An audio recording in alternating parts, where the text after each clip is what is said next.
WhatsApp आप सभी का आपके अपनी YouTube channel sociology with Sangeeta में मैं संगीता स्वागत करती हूं। और इस चैनल के माध्यम से हम लोग सोशियोलॉजी के कम्पिटिटिव एग्जाम की प्रिपरेशन कर रहे हैं। अभी जो हमारे क्लासेस चल रहे हैं उसमें हम लोग झारखंड लेडी सुपरवाइजर का यूनिट वाइज सिलेबस को कवर कर रहे हैं और साथ ही साथ इसके सारे टॉपिक्स को भी आपको सीरियली वाइज कवर करवाया जा रहा है। और वैसे स्टूडेंट्स जो पेड ग्रुप से जुड़ना चाहते हैं तो उसका प्रोसेस डिस्क्रिप्शन बॉक्स में दिया गया है। और वैसे स्टूडेंट्स जो टेलीग्राम पर टेस्ट देना चाहते हैं, डेली आपका रात के 9:30 बजे टेस्ट होता है टेलीग्राम पे, अगर आप उससे जुड़ना चाहते हैं तो उसका भी प्रोसेस टेलीग्राम पे दिया हुआ है। आप लोग जरूर जाकर वहाँ पे उसे जुड़ें और अपनी तैयारी को और बेहतर ढंग से करें, क्योंकि आपका जो एग्जाम है वो विद इन 1 से 2 मंथ के अंतर्गत हो जाएगा। तो आज का जो हमारा टॉपिक है वो है यूनिट 6 में राजनीतिक विकास यानी पॉलिटिकल डेवलपमेंट के बारे में हम लोग देखेंगे। ठीक है, तो ये तो समाज शास्त्र का इम्पोर्टेंट टॉपिक है ही साथ ये आपका पॉलिटिकल साइंस का यानी राजनीतिक विज्ञान का भी इम्पोर्टेंट टॉपिक है। क्लास को आप लोग लास्ट तक देखें। अगर क्लास आपको हेल्पफुल लगे तो जरूर अपने दोस्तों के बीच इसे शेयर करें। मेरे चैनल पर नए हो तो प्लीज सब्सक्राइब करना ना भूलें। तो देखिए क्या हुआ कि जब द्वितीय विश्व युद्ध हुआ तो द्वितीय विश्व युद्ध होने के बाद जो राजनीतिक व्यवस्था थी उसको सही प्रकार से समझने के लिए राजनीतिक विकास की अवधारणा को हम लोग को जरूरत पड़ी। क्या बोला गया कि जो नवोदित एवं जो विकासशील राष्ट्र है, जब अमेरिका में 1960 के दशक में तृतीय विश्व युद्ध हुआ तो जो नई एक दुनिया सामने निकलकर हमारे सामने आई जिसको कि विकासशील राष्ट्र बोला जा रहा है, तो उसकी जो राजनीतिक व्यवस्था थी उसको सही ढंग से समझने के लिए किसकी अवधारणा हमारे सामने आई, तो राजनीतिक विकास की। इस अवधारणा को समझने के लिए विभिन्न समाजशास्त्रियों ने विभिन्न अपनी परिभाषाओं को दिया है। जैसे देखिए हम समाजशास्त्री भी कह सकते हैं, राजनीतिक विज्ञान के अंतर्गत राजनीति शास्त्र भी बोल सकते हैं कि जैसे स्पर्ट आगे एमर्सन, लिपसेट, कोलमैन और कटराइट मानते हैं कि राजनीतिक विकास आर्थिक विकास का पूर्ववत मानते हैं। जो आर्थिक विकास, कोई भी विकासशील मतलब क्या होता है कि जो राष्ट्र है वो अपने विकास के पथ पर अग्रसर है, वो अभी तक पूर्णतः विकास नहीं किया है, लेकिन हाँ वो कुछ दिनों के बाद, कुछ सालों के बाद वो विकास कर जाएगा। तो उसके विकास की जो ये प्रक्रिया है, उसकी आर्थिक प्रक्रिया को सही प्रकार से समझने के लिए हमें किस विज्ञान की आवश्यकता पड़े, तो किस शास्त्र की आवश्यकता पड़ी, तो राजनीतिक विकास के बारे में हम लोग को समझने का आवश्यकता पड़ी। रोस्टेव जैसे जो अर्थशास्त्री थे वे मानते थे कि राजनीतिक विकास औद्योगिक समाज की विशेष राजनीति है। क्या है, जो ये राजनीतिक विकास है ये औद्योगिक समाज का क्या है, एक विशेष राजनीति के रूप में हम लोग इसे मानते हैं। गुरनान मेंडल और नरना जी के अनुसार राजनीतिक विकास आधुनिकीकरण का पर्याय है। यानी गुरनान मेंडल क्या बता रहे हैं, आधुनिकीकरण मतलब क्या हुआ कि हम आधुनिक हो रहे हैं, नई नई चीजों को सीख रहे हैं। इसका मतलब हुआ कि हमारा राष्ट्र का, हमारा समाज का विकास हो रहा है। उन्होंने आधुनिकीकरण का इसका पर्याय माना है। ठीक है, वाइंडर महोदय बताते हैं कि राष्ट्रीय विकास को राष्ट्रीय राज का प्रचारक या संगठक मानते हैं।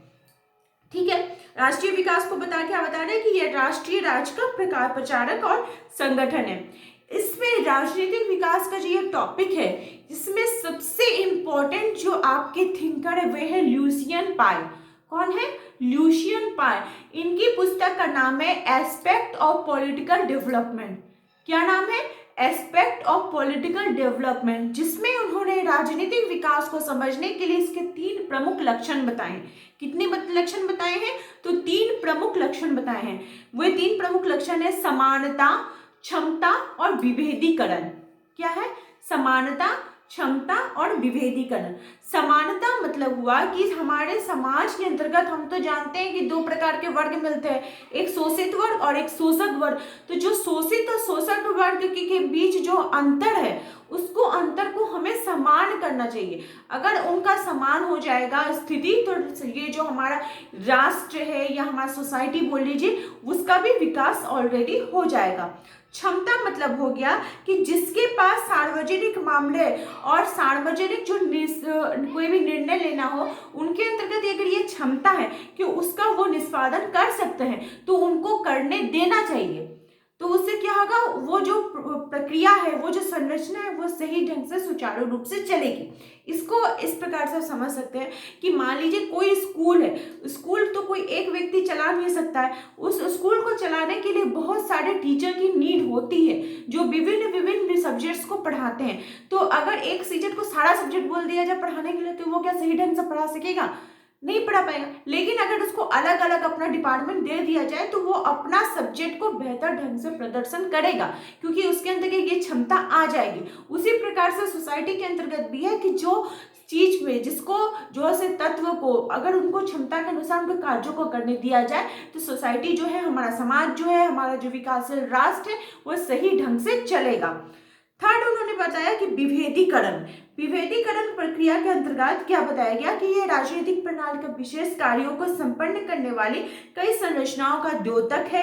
इसमें राजनीतिक संस्थाओं का संरचनात्मक विभेदीकरण बढ़ जाता है, अन्य कार्यों का विशेषीकरण बढ़ जाता है, ठीक है, तथा जो सहभागी संस्थाएं हैं एवं संगठन है वो एकीकरण होकर काम करते हैं। ये तो हम लोगों ने देखा लुशियन पाई के 3 लक्षणों को। एक और है आपके आमांड और पावेल, वो क्या बताते हैं कि उनके अनुसार जो राजनीतिक विकास है, ये राजनीतिक संरचनाओं में अभिवृद्धि है, अभिकरण है और विशेषीकरण तथा राजनीतिक संस्कृति का बढ़ा हुआ लौकिकीकरण है। अर्थात जो समाज के अंतर्गत, हमारे जो सभ्यता के अंतर्गत जो परिवर्तन होता है, जो परिवर्तन होने के बाद हम नई चीज को ग्रहण करते हैं, तो वो क्या हो जाएगा, राजनीतिक विकास हो जाएगा।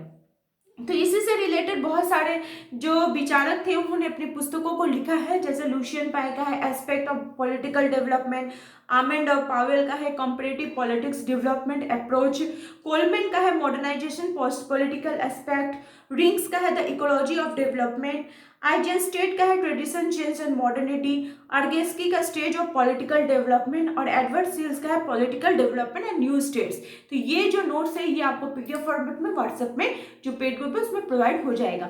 आई होप आप लोगों का क्लास अच्छे प्रकार से समझ में आ गई होगी। इसी प्रकार से आप लोग मेरे चैनल के साथ जुड़े रहिए। आप सभी का मेरे साथ जुड़ने के लिए बहुत बहुत धन्यवाद।